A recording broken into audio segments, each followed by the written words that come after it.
Welcome to Terrifying and Twisted.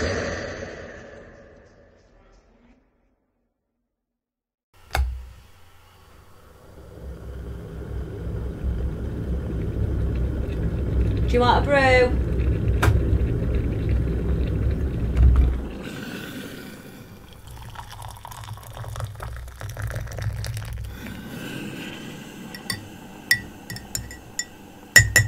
Heyo! Episode 4, motherfuckers. Didn't think it'd still be going as good as it's going. So, welcome back. I just want to say thanks for all messages on episode 3. Yeah, we had some really nice, positive messages. Yeah. Again, if you want to give us some abuse or Tell us we're shit. Tell us we're doing a good job. Terrifying and Twisted on Facebook and Terrifying_Twisted on Instagram. Yes, it is.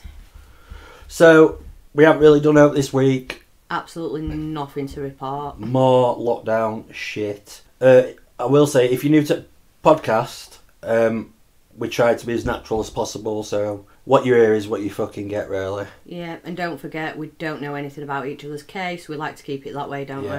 Only thing that we'll edit out is if one of us 3 children come in, because I'm sure you're not interested that there's no Jammy Dodgers left. No. Or Jaffa Cakes, or that Travis has sat too close to Grace.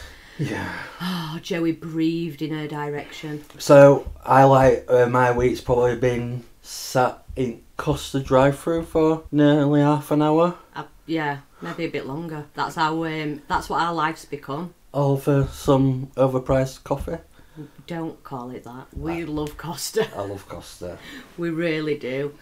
To be honest, Even though, enough to spend half an hour sat in a drive-through. Yeah, I did think I was getting impatient. Well, to be you fair, were telling me to stop. If it wasn't lockdown, I would have probably fucked it off. 100%.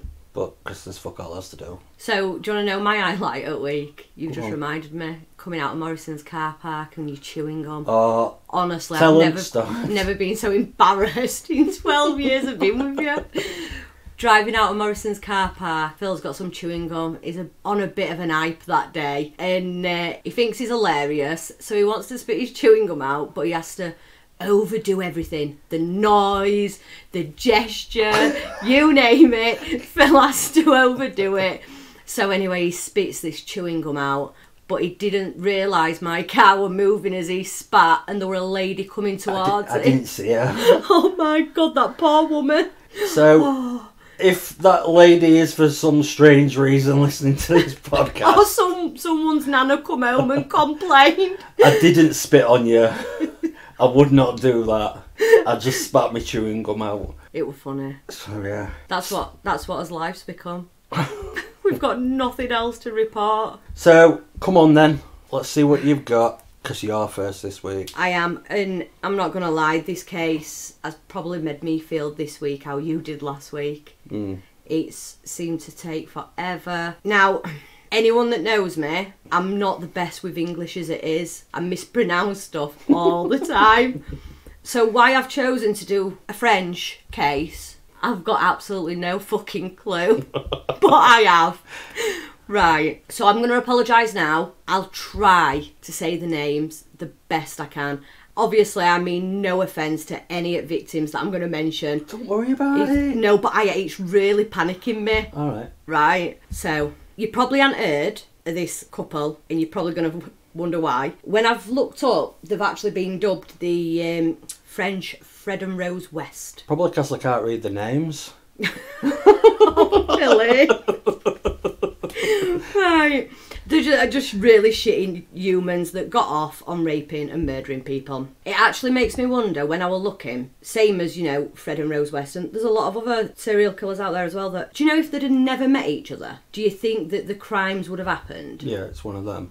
Yeah, it's one of them where I think if these two had never come into contact with each other, there'd have been a lot of young girls' lives that probably wouldn't have been lost. Which is quite sad, really, isn't it? So I'm going to take you to France, and I'm going to tell you about a serial killer couple, Michel Fourniret and Monique Olivia. Again, I apologise. I'm not sure if you've ever heard of him. But what an absolute piece of shit he was. He actually was nicknamed the Ogre of Arden. Right.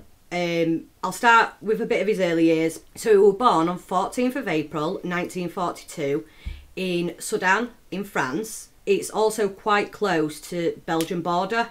Yeah. Which you'll realise later he uses this to a massive advantage when doing his crimes. He grew up in a mid-class, hard-working family. A few years later, his dad went on to divorce his mum. His dad even got full custody of the kids, which were quite strange for that time. He had an older brother and sister who, when asked, said that he was just a really quiet and average kid. Yeah. Enjoyed playing chess. Nothing exciting about him. He later on claims that his mum sexually abused him, which, let's be honest, a lot of these cases we do and a lot of people we talk about that probably have, you know, suffered some abuse in some way or form. Yeah. Now, all these claims were dismissed. Every professional that worked with him basically called bullshit, didn't believe it. They said he tried to use it as an excuse. Right?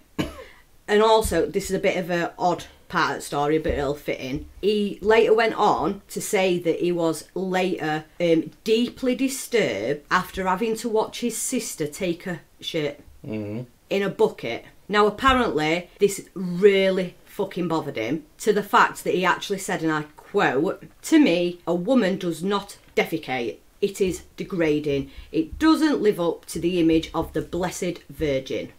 Right? Right. So this is around where this fascination with virgins begins for him. He sees virgins as this incredibly desirable thing. It goes on to play a massive role in a lot of his young adult and the crimes that he committed through his young adulthood. At one point, he served in Air Forces. He went on to become a mill worker and then later were a carpenter. He married his first wife in 1964, who apparently wasn't a virgin, and he didn't find out until after he married her, and this just led him to have this complete fixation on having sex with a virgin. Right. In 1967, he was arrested for the first time, and he was arrested for assaulting a minor. Can't find much info on this minor. Obviously, she'll have been protected because of her age. So after that first arrest, his wife filed for divorce. Yeah. In 1970, he then went on to remarry. Now, between 1966 and 1973, he was sentenced for violence against minors. He was charged for a dozen assaults and rapes on minors in the Paris region. He was given 7 years in prison. So his second wife also turned out to be a very smart lady, filed for divorce. Are you with me? Yep.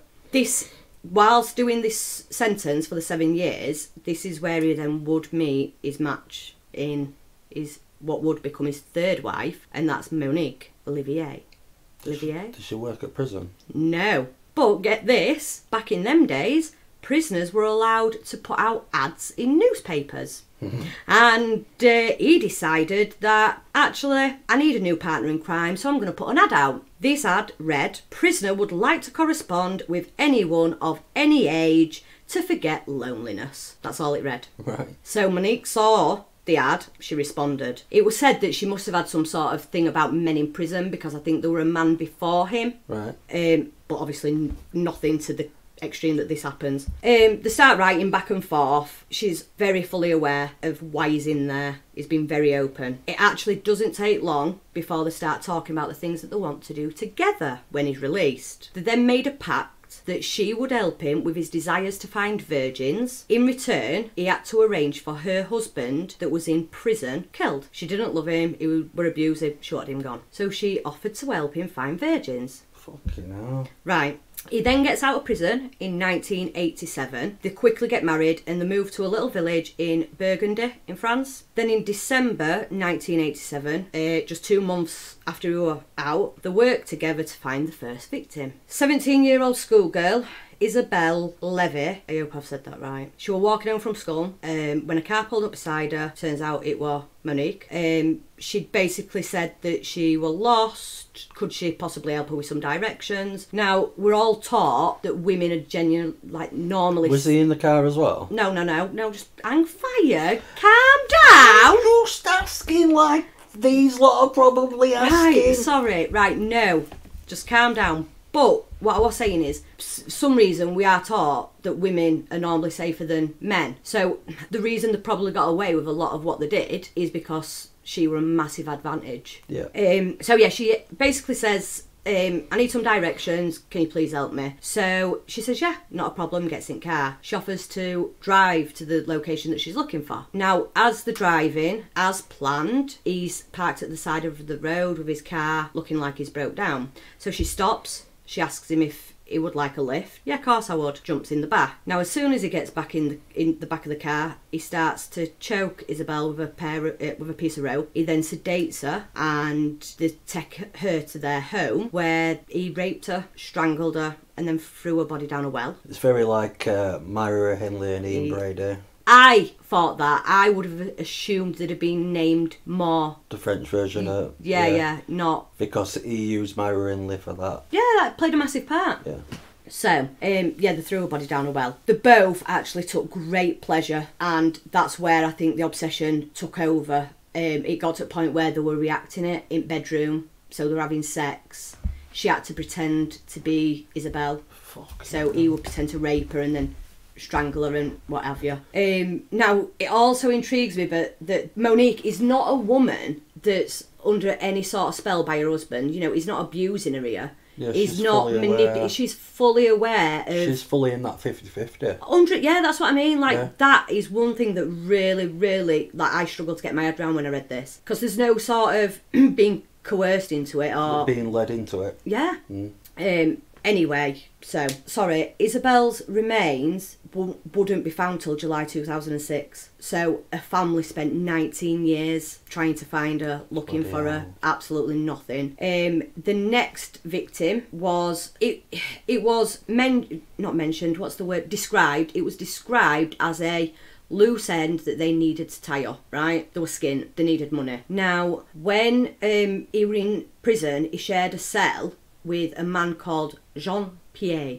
I'm not even going to attempt his second name. In front of me, on my notes, in big capital letters, it states, not even attempting last name. Jean-Pierre! Exactly. Fucking hell. Is that racist if I go... Fucking hell. Against French people? Moving on. Right. So, he basically shared a cell in 80s, and he were part of a bank robbery gang, and he'd been bragging that he had this stash of money and gold hidden in this forest somewhere. So the pair decide, let's befriend his ex-wife. She might know where this money is. So they go find a lady called Frida, who, to be fair, she was nothing more than just a pawn in all this for him. All three of them head to this forest. They actually did find the money and the gold. Honestly, they found it. Obviously, don't forget, it were also stolen from a bank robbery, so they had to spend... I couldn't find exactly how long. You had to be careful with it. Yeah, because it all needed to be cleaned. Yeah. Obviously. But all in all, they walked away with about $1 million. That's how much. And what year was this? This was in 90... Oh, Philip, just a minute. 1970? 1978. So they had $1 million? Yeah. I bet they were like... Oh, they were... Leonardo DiCaprio on Wolf of Wall Street. Yeah. So basically the plan was, once they'd managed to clean all this money, they were going to meet up with Frida again, and she was going to get a share of it. That was the deal. Obviously, that ain't what happened at all. She gets it back at car. It's same MO all the time. He gets a shoelace, strangles her, a knife falls out of his pocket, where his delightful wife picks it up, hands it to him so she can watch him stab her to death. There you go, love. And they basically just dump a body in forest, drive away, left her. And, interestingly, to this day, her body's never been found. Ever. So now they've got this million, they're loving life, they decide we need somewhere to live. So they go and buy a house. Say house, want a fucking house. It was a castle. An actual I thought you were castle. going to say a shithole. No, no. It was a castle with 32 acre of land. What a perfect place to bring your victims. To your murder castle. Honestly, not a soul would have heard anybody if you took there. Oh, that is scary. Yeah. So then in 1988, Monique falls pregnant, but instead of maybe turning into a bit of a softer human being with a bit of a heart, she actually uses this to her massive advantage. So 8 months pregnant, she then gets her next victim, which is a girl called Fabienne. Now, she's a student that is just in a supermarket, wrong place, wrong time, and Monique convinces her that she needs to go see a doctor because obviously she's 8 months pregnant, she's going to be huge, and she asks if she wouldn't mind going with her. Now, thinking she were helping, she just didn't think twice, got in the car where Michel was hiding in the back waiting. So they drive to a field, they drag her out of the car at gunpoint. He then insists that Monique checks her foo to make sure that she's a virgin. Of course, yeah. Before raping her, shooting her and leaving her body in field. Absolutely no fucks given at all. So a few months later, Monique goes on to give birth. They have a little boy, but it doesn't stop his needs at all. He wants to meet virgins. He tells her quite clearly, I've still got a desire for virgins. So he meets a 22-year-old French student whilst on a train. They just get chatting. He's telling her all about his new family. He's got, he's just a new dad. They've got this little boy at home. He actually asks her how she feels about earning a little bit of money. Does she want to babysit? Because they're looking for a babysitter. And they've got money. They've got a lot of money. He also offers her a lift home, but when she declines lift, thankfully, when they get to the station, she sees that Monique's waiting there for him. So I'm assuming that in her head, she's probably felt a lot more at ease, thinking, well, he must be telling me the truth. His wife's there. They've got a baby in back. So he basically introduces them, and he asks if she'd mind meeting them tomorrow. At the house. At their house. Yeah. Castle. So honestly, basically, obviously, meet the baby, get chatting, seeing if it's something that she wants to do. Next day, as promised, she turns up. She was called Jeanne Marie, by the way. I forgot to mention her name at the beginning. So she turns up, and everything seems fine. They're talking about days, times, sort of babysitting hours. But then really randomly, Michel asks her outright, are you a virgin? So, of course, she was like, what the fuck? She basically said to him and made it clear, I've got a boyfriend and I would quite like to leave now. I don't feel comfortable. Obviously, he basically went, fuck off. And the piece of shit, well, both of them, took her into their bedroom, and next to their bed where their baby was sleeping in his crib, they raped her, strangled her, murdered her, while Monique sat watching and the baby's in crib outside. That's some dark shit. That is fucking horrific. Now, she actually was reported missing, but silly girl didn't tell anybody about her plans that day, so no one even had any idea where she was going, this meeting that she'd planned to have. Apparently at this point in time, there were quite a few serial killers at large in France. So, and they all seem to have the same sort of MO. So police just believed that she'd become a victim of somebody else's. Did they all have same ring to the name as in? Oh! Shut up. So basically meaning that them two were free to move between France and Belgium borders as often as they liked. They were never looked into, just making it even harder for police to piece together. In 1989, they then abducted the youngest victim, who was called Elizabeth Boucher. I hope that's right as well. She was a 12-year-old Belgium girl. The couple saw her playing with a friend, and they actually sat in the car and waited 3 hours until she were alone to make the move. But this time, they actually used the baby boy to play a part in it, and that's how they gained this little girl's trust. Sick. They offered her a lift home. She obviously thought, well, it's just a normal mum and dad. They've got a little baby. They're not going to hurt me. But no, obviously that doesn't happen. They actually take her to the castle. He instructs Monique yet again, you better check her, make sure she's a virgin. God. And then he goes on to show absolutely zero fucking mercy for this little girl. Rapes her, again killing her, and then burying her on their 32 acre of land. And again, her poor parents, 15 years it took before her body was found. 15 years. And that's when the police eventually went and searched The their murder property. castle. Yes. So 11 months later, they would strike again. A 13-year-old girl called Natasha Danaye. She were at a supermarket with her mum, where she saw, I think she must have like wandered away for a little bit. Same MO again, Monique pulling up in car, pretending she's lost. Can you please help me with directions? But at this time, they didn't really give her a chance to say no. From what I read, Michel like opened back door and literally dragged her in, took her. So that basically again pulls her in. She's raped, she's murdered, and her body's left on a beach. Can I just say, even though we talk about cases and we watch loads of stuff, I'm always shocked and sickened when I'm reading about a case. Even though I've read many cases like it, It shocks you. I still get that feeling of... Do you know what? It shocks me. It makes me think that they're not alone. Yeah. You know, Fred and Rose West weren't a one-off. No. And I think that's the scary bit about it. Yeah, because it's like I keep saying, it happens. These people are genuinely out there. Oh yeah, they exist. Yeah. Interestingly, an innocent man was actually charged for that girl's murder. They blamed her neighbour. He obviously completely denied it, said he was innocent all along. He actually ended up killing himself whilst in prison, and then obviously it later come out that it weren't him at all. That's horrible. It's horrific, isn't it? Now, this next part baffles me. It's not clear why, but the pair take a 10-year break. Now, is that because the child has gone from being a baby to a toddler, so it's harder for them to go out and work together with a toddler in tow? Or what? I don't know. So they took a 10-year break?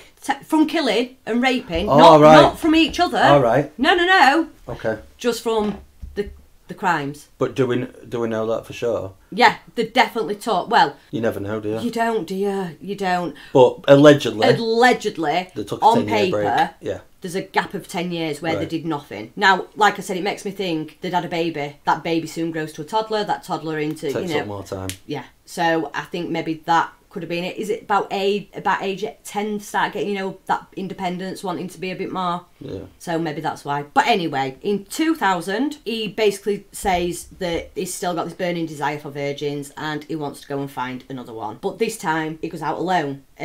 Céline Cizon, Yeah. really hope that's correct, is approached by him, who again says he's lost, needs directions. She agrees to help. She gets him the car, and yet again, silliest mistake of her life. He basically tells her that you need to have sex with me or I will throw acid in your face. He then rapes her, strangles her with some rope, heads off home to his wife, And who child. then decide to go through all the belongings, basically take out all these things for trophies to keep, and then they go on into the bedroom to reenact his, and I quote, gone hunting and got satisfaction, is what he called it. No remorse. Not at all, not at all. Now, his final victim was a 13-year-old girl called Manier Fanpon. Yeah. She goes missing in 2001. Again, convinced to get in the car, help directions. He takes her to the forest, rapes her, murders her, again, off home to brag to his wife. Back to his fucking murder castle. Yes. Now, no point throughout all this time were them two looked at in any way, shape or form. They'd never been... Like, because we read or watch or hear stories where a lot of times some suspects get looked at briefly Yeah. and then they decide to move on. Now, these two had never been even flagged up to authorities, and that's what always baffles me. So the couple decide that together, again, they want to go virgin hunting. Virgin hunting, fucking... That's what they called it. And they spot a 13-year-old girl called Marie. Now, Michel walks up to her. Again, gets boring, doesn't it? I'm lost. Could you help me with directions? But this little girl actually turns around and says no. So, get this. He had the cheek to tell her off for not being trusting enough. No. Right? But at the same time, grabs her and throws her in the back of the van. So he throws her in the back of the van, they tie her up. I couldn't find what they tied her up. We used to tie her up, it just said tied her up. And they start driving away. Now, this 13-year-old girl did not stop booting them back doors until one opened. She rolled herself out whilst they were moving, and luckily there were a car close enough behind them to grab her and help her before they could stop and get her again. What a badass. Now this 13-year-old girl then goes on to remember the reg plate and memorise it and give it to the police with full descriptions and everything, right? Honestly. So this is where the police first ever discover the castle. The murder castle. The murder castle. It basically what end for them. They found hair belonging to Marie in back of van straight away, which they couldn't get out of, they couldn't deny it. But interestingly, as soon as Monique knew they'd found that hair, she soon tried to throw him under the bus. She proper tried to throw him under the bus. She basically said that he was abusive and controlling and manipulating, but actually it worked in police's favour, because as soon as they let him know that she was cooperating with them, he just basically, fuck this, you're coming down with me, bitch. Yeah. He actually told them where to go find the bodies of Jean-Marie and Elizabeth. He admitted to kidnapping, raping and killing 9 girls over a 14-year period, which was 1987 to 2001. But he were also accused of 10 more murders, 9 in France and 1 in Belgium. He were only found found guilty of 7 of those 10 though. Right. Of course, Monique claims she didn't have anything to do with it, didn't want to help her husband, all that bullshit. And a side note, which I think is also interesting, the pact they made right at the beginning, he actually never followed through. He didn't get her ex-husband killed at all. So, you know, what was she gaining from this apart from her own gratification? Yeah. That's it. Yeah. So all that were bullshit. Should have been there regardless of this shitty pact that they'd made or not. So in May 2008, after quite a long and very public trial, courts convicted him of raping and murdering 7 girls and sentenced him to life in prison without the possibility of parole, and she was given 28 years without the possibility of parole. To me, I don't know why she hasn't got the same as him. I think that's bullshit. Yeah. But they were both as bad as each other, in my opinion. They should both never come out. No, they shouldn't at all. Ever. And I'm quite shocked that it was only 1 life sentence. Do you know what I mean? Yeah. To me, what these pair did were absolutely fucking horrific. Yeah. Also, after his original release in 1987, obviously he had over a dozen convictions of the sexually assaulting the minors, but yet he still managed to go and get a job and work in schools. And he worked in... Now, there's no evidence to say that he ever did anything to any pupils, students, whatever you want to call it. Like, no one's ever come forward. But can you imagine the outrage? Because it all came out at trial, all community were fucking Freddy fuming. Yeah. And that is when France then created their sex offenders register. Wow. So, yeah, still managed to get to work in a school after he'd got convictions for sexually assaulting minors. I think you did a really good job of that. Do you think? Yeah. I found it really hard. No, I was going to say I enjoyed it, but you know what I mean? People, oh, don't say that. It gripped me. Good. We're not supposed to enjoy it. It's supposed to interest us. Yeah. So what you got for me? This week, I've got a gentleman called Robert Picton. Robert Willie Picton. I've never heard of him. He goes by name of Willie, so we'll just call him Willie. Come on then. So, he was born in 1949 in Port Coquitlam in Canada. His parents were Leonard Picton and his mother was Helen Louise Picton. He was middle of 3 children. Linda Picton was the eldest, David Picton was the youngest, Willie was the middle child. I did quite a bit of digging into his background this week. So it realised they were born with his umbilical cord around his neck. So could there be a possibility of brain damage? Starve of oxygen. They lived on a big pig farm an hour east of Vancouver. Really remote, surrounded by wildlife. Yeah. Pig farm. His earliest memory, allegedly, this is what Willie said, having to live in a chicken coop for a year. So, as you can gather, we're getting... a picture that yeah, his parents weren't very nice. The family didn't really bother with hygiene. There were a foul stench around the farm, but it is a pig farm. I was just about to say, it's a pig farm, for God's sake. Apparently on this farm they had 700 pigs. Fuck off. 700 pigs. How big's the farm? Animals were allowed to freely roam around house. Ducks, chickens, dogs. So I can imagine. And of course a pig or two. He was bullied in school. He had a bit of a speech impediment. This poor kid's future's not looking bright, is it? The neighbours allege that they'd seen him, this is never confirmed, crawl into a dead pig's carcass to get away from his parents. Fucking hell. So, in 1961, so he's 12 years old, he saves up $35 to buy a calf from auction, and he gets home from school one day. His calf's not there. Turns out his mum and dad have butchered it. Of course they fucking have. But they offered him some of it to eat. Of course they would So do. that's okay, isn't it? Yeah, of course it is. 1963, a year after, they bought 40 acres elsewhere. So More pigs? We've got a murder farm. You think? Murder castle and murder farm. Well, they do say one of the best ways to get rid of a body. They wanted to push the slaughter butcher business for the pig farm, so... Yeah. 1964, age 14, he dropped out of school and he got an apprenticeship as a meat cutter. So he were getting skills and stuff like that. Getting skills in how to butcher people? Pigs? His younger brother David coped well, stayed in school. 1967, Willie Picton were 18, David Picton was 16. No mention of Linda.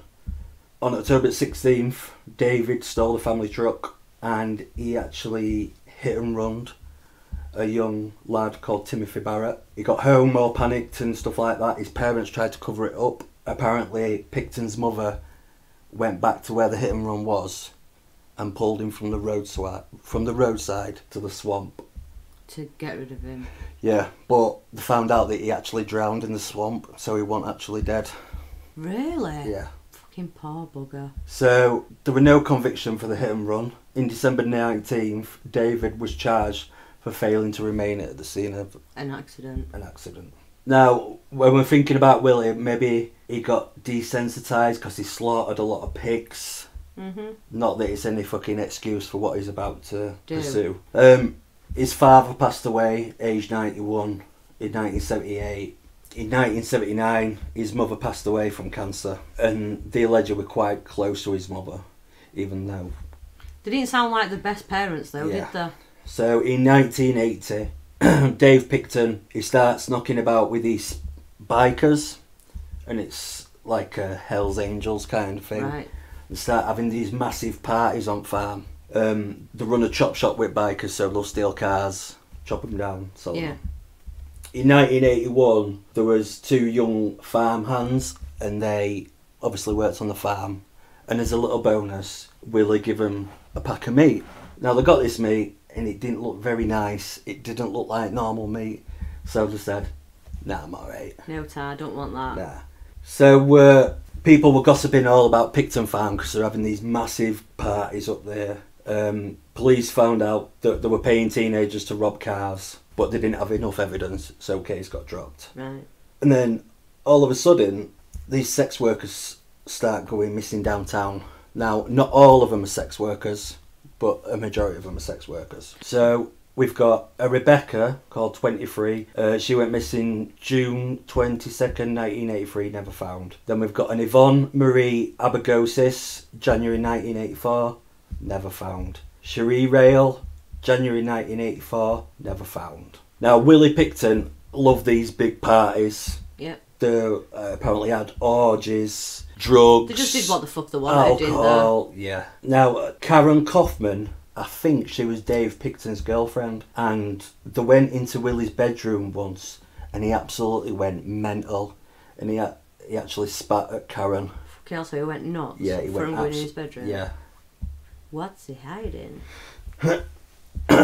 So he started seeing sex workers in 75. He was a bit of a loner, but he was notorious in Vancouver around sex workers. They all knew him. So we go to March 1986. We've got an Elaine Allenbach, 21-year-old sex worker. July 1988, Teresa Ann Williams, 16, and they found a chunk of her leg bone in some park the same year, but no further evidence. July 1989, Elaine Dunbar, 34-year-old sex worker. August of that year, Ingrid Soot, 30 years old. Gone. Why?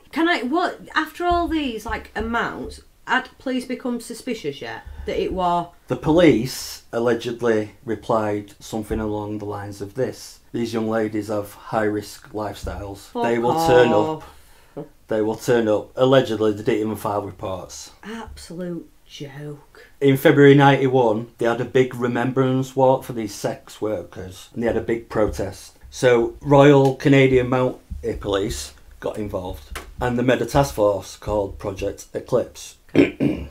August 91, Nancy Clark, 25 years old, sex worker, gone. October 91, Project Eclipse, with all this evidence that they've got or not got, believe that there could be 2 to 3 serial killers in the area. Vancouver police ignored it because lack of resources, so Project Eclipse ended. Fucking hell. At this time, Willie and David, they're having bigger parties. Do you reckon Sister's just fucked off? Do you reckon she's thought, I ain't being part of this? I think she did fuck off. I might have missed it. I remember writing it down, but I didn't tell you. But she did right. leave. All right, that's Yeah. why you've not mentioned her again. They're having bigger parties. They still wanted to farm. They're roasting big pigs for guests sometimes. Hog roast and that. Yeah. In June 92, Catherine Wutler, 39 years old, vanished. October 16th, 1992, Elsie Sebastian, 40 years old, Fucking hell, they're just vanished. racking up. She had 4 adult children, and she actually went missing on one of her child's birthdays. Poor kid. They asked Vancouver police to list her as a missing person, and allegedly they said that women that age don't go missing. So where the fuck was she then? Who knows? Okay. April 1993, Theresa Louise Triff, 31 years old, vanished. She's the 15th woman to disappear from the downtown east side since 1979. What's that then? We're in 93. So, Christmas 1993, Lee Minor vanished. August 1994, Angela Arsenal, I think it is, 17 years old, vanished. So it don't even matter about age, fuck all, does it? So Vancouver police are under pressure again, which So the fucking should should be. be. Rightly so. in 1995, 5 more women disappear. Catherine Gonzalez, Catherine Knight, Dorothy Spence, Diana Melnick, and a 5th woman whose skull was found but no identity.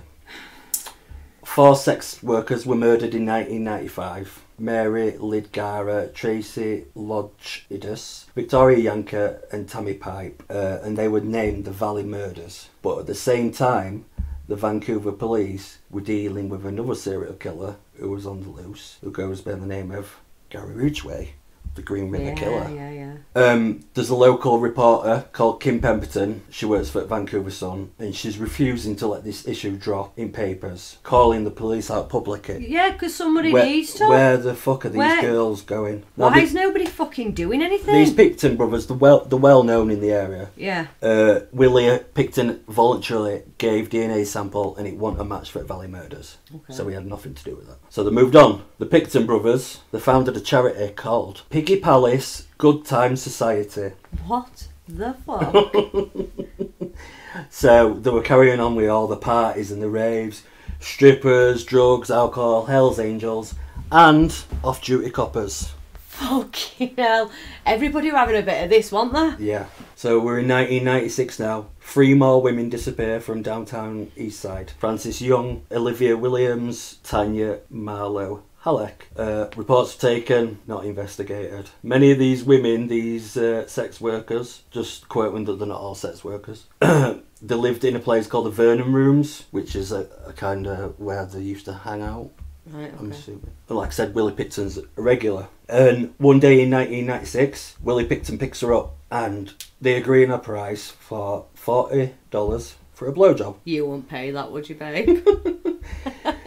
So they go back to his farm, his trailer, and it's absolutely disgusting. As you can imagine. You can imagine the smell, yeah. but they're not exactly clean inside either.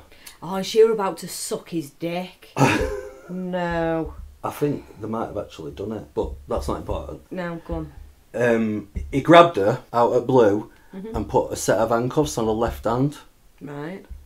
and said that she tried to steal his wallet and he grabbed a butcher's knife. But then he sort of came about himself and he took her home and said that he were a good Samaritan and he just tries to help these sex workers out. Right, okay. So she was that close. Really fucking close, but it sounds. Obviously, on this farm, he ain't got a partner, he ain't really got any friends. He's left alone a lot. Right. Wendy Lynn Kateda, they've actually agreed on $100 for a blowjob. So Wendy, she's 30 years old, she's addicted to drugs. He handcuffs her left wrist. She starts putting up a fight. Yeah. She grabs a butcher's knife offside, but she grabs it by blade and she cuts her hand. Anyway, they have a bit of a struggle and she slices his cheek open. He gets her a few times. I'm assuming he picked up a knife at some point. Yeah. And it breaks outside a trailer and Willie actually faints from blood loss. He'd slashed Wendy's stomach, so she was partially disemboweled. That's not just slashed her stomach, is it? Yeah, so she ran from the farm still holding this knife. She saw a car pass, stopped down the road, and this elderly couple 100% believed her. They weren't sure that she was going to survive the night in hospital. Right. But she did. Lucky woman. Willie Picton apparently had 100 stitches. Good. Shame, innit? To his arm, his back, his throat. So on April 8th, he was arrested for attempted murder in 97. Right. Now, Wendy was terrified. Well, obviously. She's a sex worker, so that's going to go against her. She's addicted to drugs. Yeah. That's going to go against her. The prosecution don't want to fetch her forward as a witness. Of course the fucking don't. So he gets away with it. Of course he does. What an absolute shit show. April 23rd, 1997, Kelly Little vanished. Janet Henry, 37, vanished. At what point, right, after he was arrested for that attempt murder, at what point when another lady goes missing, do they not think, let's take a look at little Willie over here? It's mad, isn't it? It's fucking stupid, isn't it? August 1997, Helen Hallmark disappears, and in the same month so does Jacqueline Murdoch. Now, they say that in September 97, Dave Pickton was actually picking up sex workers for his brother. Right. They had quite a bit of coin, these two brothers, because well, they must have had. Inherited this farm. Yeah. And he like hires a lady who gets sex workers for him. All right. For his brother, and this lady's called Renata Bond. She gets cash and drugs, and he gets sex workers for his brother. Yeah. So she's sending these girls. Don't realise when some of them. I would say that she don't realise that none of them are coming back. Cherie Irvin, she sent her and she didn't come back, but she owed Renata some money, so she assumed that she just fucked off. Because she didn't want to pay a debt to her. Yeah. September 24th, 1997, Marty Frey disappeared. And then we go on to find out that Willie Picton amused himself by letting two piglets off in town and sitting in his car and watching them wreak havoc. Fucking hell. Surely they knew who the fuck they come from, though. You know what I mean? Local pig farmers, maybe. Now, I've got down here, Vancouver police publicly announced that there were no serial killer. Okay. April 98, Sarah Jane DeVries, she's a sex worker, drug addict. She wrote a poem about all these sex workers going missing. Right. A few days later, she went missing. Irony. She was the 48th woman missing since 1979. And then Inga Hall was the 49th young lady to go missing. Fucking baffles. And all while this is happening, Vancouver police are still saying that there's no serial killer. What do they think is happening? So then we hear about a gentleman called Bill Hiscox. He used to be a farmhand on the Picton farm. Yeah. He phones Sarah Jane DeVries' best friend, who was grieving at the time, and relates stories from when him and a lady called Lisa Yelds worked at the farm. Lisa Yelds were a bit friendly with Willie Picton. They weren't like together like that. They were not even close friends. They were just kind of like buddies. Right. They're not bezies, put it that way. Okay. And Bill tells Sarah Jane DeVries' best friend who's grieving that when they went in Willie Picton's trailer, they found women's IDs, purses and clothes. So why didn't they think to fucking report any of this? He alleged that he'd been to the police several times To be fair, they didn't fucking do out anyway, did they? April 99. Vancouver police actually make something productive, and they offer a £100,000 reward for info on these missing women. We go to a lady called Lynn Ellinson, who also worked on the Picton farm as a bookkeeper. She was a drug addict, liked all parties and stuff like that. Yeah. She actually used to get drugs from Picton Brothers. She lived on site, treated like family. Part fam, yeah. Lynn said that she used to smoke crack with sex workers and stuff like that. Yeah.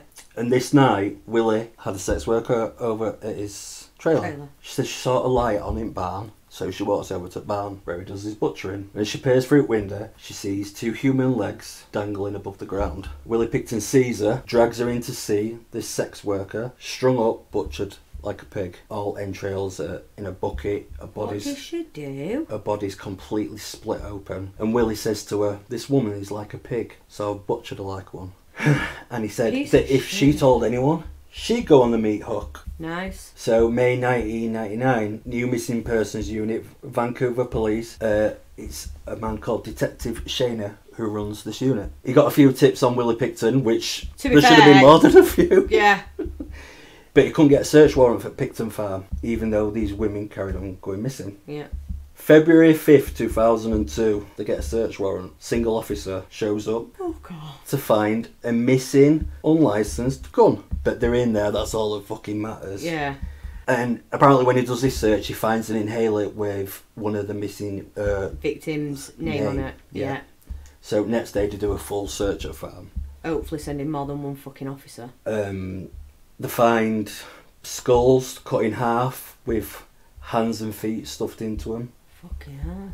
Garbage bags with remains in. A jawbone buried next to his barn. Bones and teeth buried all over. He's literally just discarded them anywhere, hasn't he? Yeah. They found a .22 revolver with a big dildo on the end.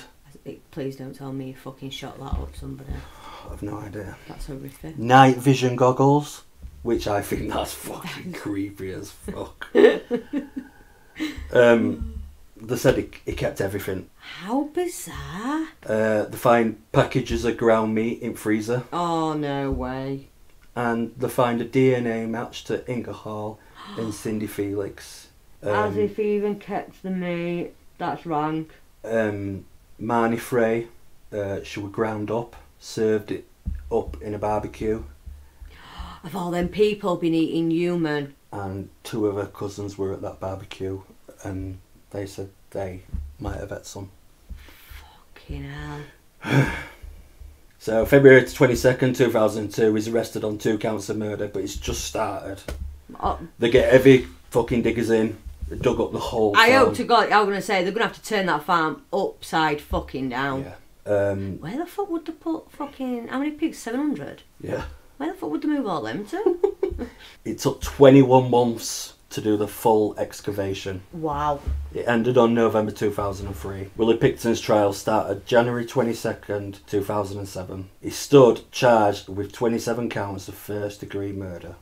27? Yep. The judge split it into 2 trials. The first trial will be for 6 victims proved dead, and the second trial will be 21 personal effects on farm, but nobody's found. Right. December 9th, 2007, his first trial. He gets found guilty of all 6 victims, but with second-degree murder. How come? Did it not? Normally, they do a deal, don't they? For second degree. Who knows? Serena Abbotsway, Mona Lee Wilson, Marnie Lee Frey, Andrea Josbury, Brenda Ann Wolfe, Georgina Faith Poppin. I'm not going to tell you that bit yet. So, he's obviously in prison. Yeah. There's been strange videos of him wanking in a cell. How have people got videos? I've no idea, but that's on my notes, so he must have done it. I haven't made it up. Please don't tell me you've seen evidence of these videos, Philip. In 2002, there's a video that comes up, and it's on YouTube for everyone to watch. Okay. But it's about 9 minutes long, so I don't want to put it in podcast. Yeah. But definitely do watch it. They catch Willie Picton confessing to an undercover police officer. He brags, and he was just gutted that he was caught before he hit 50. Cheeky bastard. So he's basically saying, I've killed 49. Yeah, I need that last one. I'd have been happy if I'd have just got that last one. Now, the second trial, the 21 personal effects on farm, Yeah. nobody's found. The prosecution didn't have enough evidence and it was discontinued. Fuck off. So 21 people then that are gone and not going to get any justice. He's in prison for second degree murder Yeah. of 6. Women. Yeah. While he was in prison, he brought out a book called The Fall Guy, basically saying it wasn't him, it's all a massive setup, a load of fucking shit. His brother wasn't charged with anything, never testified, nothing. Now I've told you all this, Yeah. what would you say if I said to you, he's eligible for parole in 6 years? Fuck off. Swear to God. And how old will he be? So how old is he? I don't know how old he'll be, but still, I cannot believe. he's eligible for parole in 6 years. Well, I hope to God that they just completely dismiss any sort of appeals for parole. You don't fucking deserve it. So that's the murder farm. Absolute piece of shit. So, we've had a castle and a farm that both contained absolute pieces of shit. Now, What a night. There's rumours that he were a cannibal and he used to eat meat himself, but Well, you would have thought... there's going to be a lot of young girls that went missing that would never be found. Never ever be found. No justice whatsoever for And them. they always say, never trust a pig farmer. Perfect way to get rid of bodies. Mm. We all know that. But I can't understand how he can be eligible for parole in 6 years. After all that, He- I can't. Like them, he should never get out. No. I do think there's some people that genuinely deserve to be behind bars for the rest of their days. He butchered girls like pigs, removed hung them a upside limb. down. Yeah, Vile. horrific man. And then fed it to some To people. guests at his fucking parties. At his fucking Piggy Palace party. Fucking Piggy Palace. What were we called? Piggy Palace socialite Oh, I can't remember. fun now. party or something ridiculous. remember. Fucking hell, wonder how long it took him to come up with that name. Oh. God, that were... I enjoyed that. So, I hope you guys have as well. Don't forget, give us a review. Terrified and Twisted on please Facebook. do. If we're doing a shit job, please tell us because we can't. But don't be a dick about it. Phil, you won't listen anyway. Would you? So, It'd be me. I hope you all have a good week. And we'll see you next week. Yep, see you next week.